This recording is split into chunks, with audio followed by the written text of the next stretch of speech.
நம்ம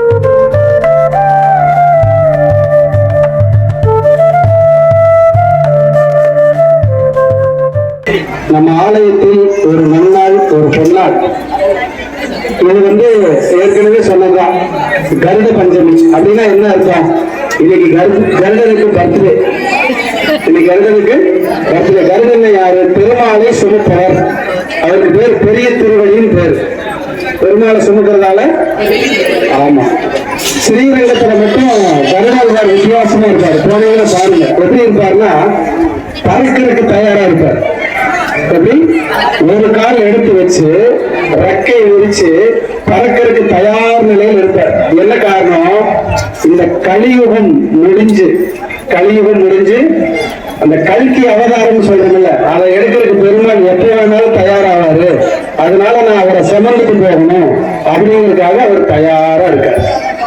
அப்படிப்பட்ட கருட பஞ்சமி அப்படிங்கிறது ரொம்ப விசேஷம். எதுக்காக கருட பஞ்சமி கொண்டாடணும் அப்படின்னா, உங்க கூட பிறந்தவங்க அக்கா, தம்பி, அண்ணன், தங்கச்சி இப்படியெல்லாம் இருப்பாங்கல்ல, அவங்க நல்லா இருக்கணும், அவங்களுக்கு குறையில்லாம வாழணும், அவங்க தீர்காயிலா இருக்கணும், அவங்க பெரிய வெற்றி அடையணும்னு கொண்டாடக்கூடிய பஞ்சமி கருட பஞ்சமி. கருட பஞ்சமி அப்ப உங்க யாராவது தம்பி, தங்கச்சி, அக்கா, அண்ணன் மேல பாசமா இருப்பீங்க. சிலர் பிரச்சனையோட இருப்பீங்க. கும்பிட்டீங்கன்னா பிரச்சனை தீரும். பாசமா இருக்கிறவங்க கும்பிட்டீங்கன்னா பாசம் அதிகமாகும். ரெண்டுமே நடக்கும். இந்த கருட பஞ்சமி நீண்ட நாள் பகையை தீர்க்கக்கூடிய பஞ்சமி. பக்கத்து வீட்டுக்காரங்க பிரச்சனை, பக்கத்து தோட்டத்துக்காரங்க பிரச்சனை, அண்ணன் பிரச்சனை, அக்கா பிரச்சனை, தம்பி பிரச்சனை, தொழில் எதிரி, போட்டி, பொறாமை, இதையெல்லாம் நசுக்கக்கூடிய பஞ்சமி கருட பஞ்சமி. அப்படிப்பட்ட கருட பஞ்சமி இன்னைக்கு நாக பஞ்சமி சொல்றோம். அது என்ன நாக பஞ்சமி? 8 நாகங்கள் இருப்பாங்க. இந்த பூலோகத்துல பிரசித்தி பெற்ற நாகங்கள் அப்படின்னா 8 நாகங்கள் இருப்பாங்க. அதுக்கு தலைமை நாகம் வாசுகி. நம்ம உடம்புலயே சர்ப்பம் இருக்கு. நம்ம உடம்புலயே அந்த சர்ப்பத்துக்கு பேரு குண்டலின்னு பேரு. குண்டலினி சக்தின்னு கேள்விப்பட்டிருக்கீங்களா? யோக மார்க்கத்துல அதுவும் ஒரு சர்ப்ப இனத்தை சார்ந்தது. தனஞ்சயன் ஒரு சர்ப்பம் இருக்கு. என்ன ஜெயன்? தனஞ்சயன் ஒரு சர்ப்பம் இருக்கு. அதோட வேலை என்ன தெரியுமா? அதுக்கு ஒரே ஒரு நாள் கிட்ட தான் வேலை. அது அந்த சர்ப்பம் யாருக்கிட்ட ரொம்ப பிரியமா இருக்குன்னா பெண்கள் கிட்ட. அதோட வேலை என்னன்னா, பிரசவம் ஆகுது இல்லையா, அப்ப அந்த குழந்தைய வெளியே தள்ளி விடுறது தனஞ்சயன் தான். சர்ப்பம் பாருங்க எவ்வளவு பெரிய ஒரு ஆச்சரியமான ஒரு விஷயம் தாங்க. அந்த குழந்தைய வெளியில தள்ளி விடுற வேலையை தனஞ்சயன் செய்யறது. 27 நட்சத்திரத்துக்கும் 27 சர்ப்ப கோயில்கள் இருக்கு. வயல்வெளியில கும்பிடணும், மரத்தடியில கும்பிடணும், பெருமாள் கோயில்ல கும்பிடணும், அம்மன் கோயில்ல கும்பிடணும், அதே போல முருகர் கோயில்ல கும்பிடணும். இப்படி சர்ப்பங்களுக்காகவே சிலது அர்ப்பணிக்கப்பட்டது 27 நட்சத்திரத்துக்கு. அதை நான் ஒரு வீடியோவை போட இருக்கிறேன். எந்த நட்சத்திரக்காரங்க எங்க போய் கும்பிடணும் அப்படின்னு ஒரு வீடியோவை போடுங்க. நீங்க பாம்பை பிடிப்பீங்க. நீங்க அந்த காலத்துல சொல்லுவாங்க, பாம்பை பிடித்து பழனி சொல். பாம்பை பிடிச்சு சொல்ல முடியாது, போட்டு. அதனால பாம்பு அந்த பாம்பு இல்ல, ராகு கேது தான் பாம்பு. ராகு கேதுக்கு உருவம் கிடையாது, அது ஒரு நிலை கிரகம். இப்போ நீங்க நிலைன்னா ஒரு நிலை தெரியுமில்ல, அது ராகு, அது கேது. கேது பெரிய தோஷத்தை செய்யாது, அது ஞானமா இருக்கும், அது பரிகாரத்துக்கு கட்டுப்பட்டது. கேதுவினால நமக்கு பிரச்சனை இல்லை. கர்மாவோட 3 வகை. ஒன்று தீரும் கர்மா, இன்னொன்று தொடரும் கர்மா, இன்னொன்று வழிபாடால சரி செய்யக்கூடிய கர்மா. 3 தான் கர்மா. தீரும் கர்மா அப்படின்னா சில கிரகங்கள் இருக்கு, அது தீர்ந்துடும். சனி சம்பந்தப்பட்ட கர்மாவை தீர்த்துக்கலாம். உங்க ஜாதகத்துல குரு சனி சேர்ந்திருக்கு, செவ்வாய் சனி சேர்ந்திருக்கு, புதன் சனி சேர்ந்திருக்கு, சந்திரன் சனி சேர்ந்திருக்குன்னா தீர்வு உண்டு. தீராத கர்மா, தொடரும் கர்மா யாரால வரும் தெரியுங்களா? ராகுவால் வரும். யாரால வரும்? ராகுவால் வரும். அப்ப ராகுவால் வரக்கூடிய கர்மாவுக்கு தீர்வு கிடையாது, ஆனா பரிகாரத்தால தோஷத்தை குறைச்சுக்க முடியும். அப்படி தோஷத்தை குறைத்துக் கொள்ளக்கூடிய ஒரு நன்னாள், ஒரு பொன்னாள் நாக பஞ்சமி. அப்ப சர்ப்பங்கள் கொடுக்கிற தோஷம் நம்மளால தாங்க முடியாது.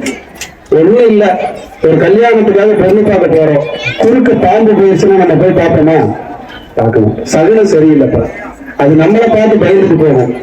4 மனுஷங்க வந்தாங்க, சகுனம் சரியில்லைன்னு வேற ரூட்டுக்கு போயிட்டேன் அப்படிங்கிற பாம்பு.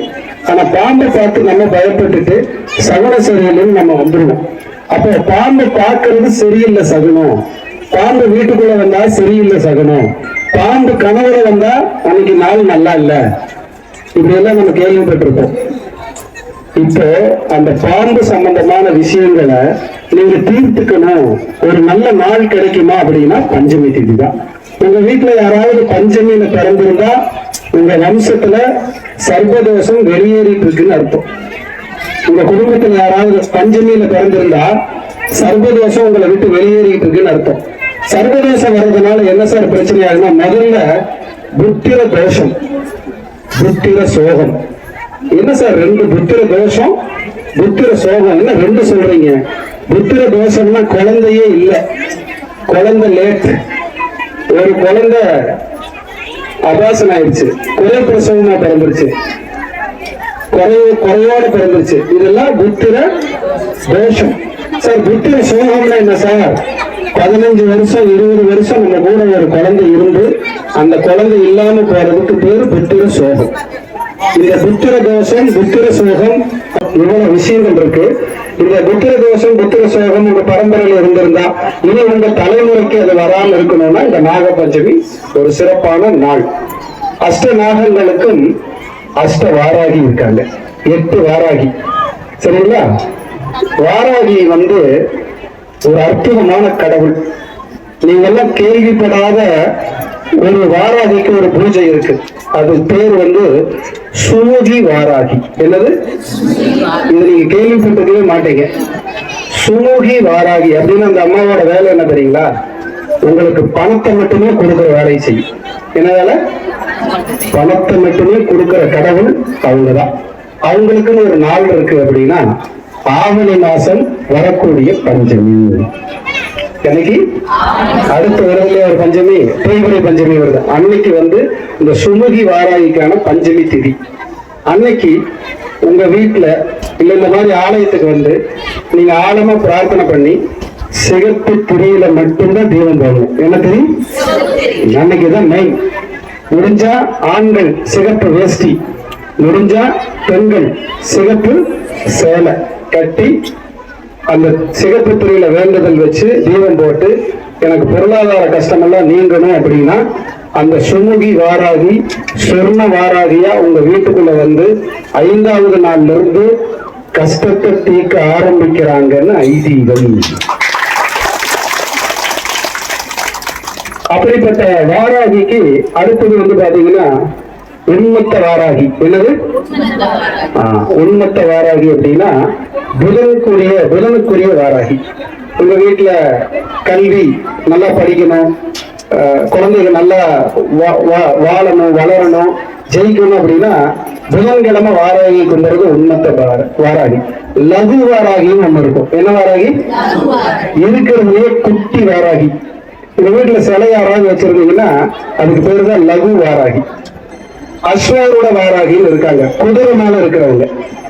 அஸ்வாரோட வாராகி குதிரை மேல. பொதுவா வாராகி அப்படின்னா பன்றி உருவம் கொண்டவர், அழகான பெண்களை பன்றி உருவம் கொண்டவர். வாராகினால நல்ல கவனிங்க, வாராகினால தீர்க்க முடியாத பிரச்சனைன்னு ஒண்ணு இந்த பூமியில இல்லவே இல்லை. இது நீங்க கோயிலுக்கு வரணுங்கிறதுக்காக சொல்ல, உண்மை இதுதான். பிராப்தம் இருக்கிறவங்க வாராகி கும்பிடுவாங்க, பிராப்தம் இல்லைங்கிறவங்க இந்த பிறவியில வாராகி யாருன்னே தெரியாம போயிடுவாங்க. அப்ப நீங்க எல்லாம் வாராகி அப்படிங்கிற ஒரு சாமியை தெரிஞ்சு வச்சிருக்கீங்க. இப்ப பஞ்சமி, அஷ்டமி நட்சத்திரங்கள்ல சுவாதி, கார்த்திகை, பூசம், இந்த 3 நட்சத்திரம் வாராகிக்கு உகந்த நட்சத்திரம். வாராகியே சூரியனை கும்பிட்டு தனக்கான சக்தியை வாங்கிக்கிட்டது ஐதீகம். அப்ப உங்க வீட்டுல யாராவது கார்த்திகை, உத்திரம், உத்திராடம், சிம்மராசி, சிம்ம லக்னம், சித்திரையில பிறந்தவங்க, ஆவணியில பிறந்தவங்க இருந்தானா ஃபர்ஸ்ட் உங்களுக்கு வாராகியரும் வீடு தேடி வர ஆரம்பிச்சிடும் கும்பிட்டீங்கன்னா. இது இவ்வளவு விஷயங்கள் இருக்கு, நிறைய சொல்லிட்டே போலாம். அப்ப மற்றவங்களுக்கு எல்லாம் கிடைக்காதான்னா இவங்களுக்கு கிடைச்சது போக மற்றவங்களுக்கு கொடுக்கும். சூரியன் கும்பிட்டு வாராகிக்கு நிறைய அனுகிரகங்கள் கிடைத்ததா அது ஒரு ஐதீகம் இருக்கிறதால சூரியனுடைய ராசி நட்சத்திர லக்னத்தில் பிறந்தவர்களுக்கு வாராகியினுடைய ஆற்றல் ஆசைகள் நிறைய கிடைக்கும், நிறைய கொடுத்துக்கிட்டே இருக்கும். அப்படிப்பட்ட ஒரு அம்மன் வாராகி. ஆள் பார்த்து கொடுக்காது, ஆள் பார்த்து கொடுக்காது வாராகி.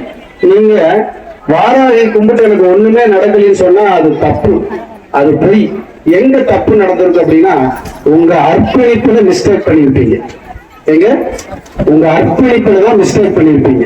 ஏன்னா அவ கொடுக்கறதுக்குன்னே இருக்கிறவ. அதனாலதான் வாராகிக்கு 8 கை, நமக்கு கேட்கறதுக்கு 2 கை. இந்த 8 கை 2 கை கொண்டு கேட்டால் 8 கை கொண்டு தருவாள். அப்படிப்பட்ட ஒரு அற்புத சக்தி வாராகி. நீங்க வாராகிய உச்சரிச்சா உங்க வாழ்க்கையில் வசந்தம் ஆரம்பம். எல்லா பிரச்சனையும் தூள் தூளாக்குற ஒரு தெய்வம் இந்த பூலோகத்தில் இருக்குன்னா அது வாராகி மட்டும்தான். மற்ற தெய்வம் இல்லையா? இருக்கு. நான் உணர்ந்ததை சொல்றேன். வாராகிக்கு அவ்வளவு சக்தி.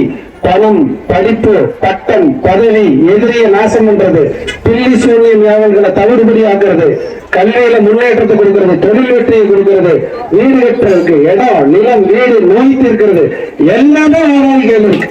வாராகினா வாராகிதான், அதுக்கு வேற வார்த்தைகளே இல்லை. அப்ப வார்த்தையை ஆளுபவர்கள் வாராகி. நீங்க தைரியமா பேசணும்னா வாராகிதான். அப்போ எனக்கு இந்த வாழ்க்கையை பிச்சையாக இட்டவர் இந்த வாராகி.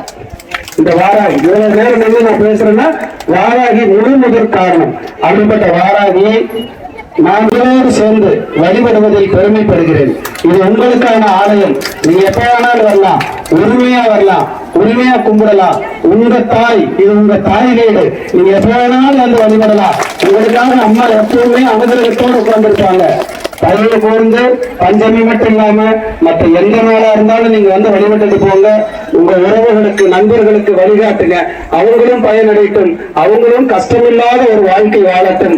நல்ல மனதோடு இருப்போம், நல்லவர்களோடு இருப்போம், நல்லா இருப்போம் என்று சொல்லி மீண்டும் ஒரு நல்ல உதவி போல ஒரு விழாவில் நிச்சயமா நான் உங்களை சந்திக்கிறேன்.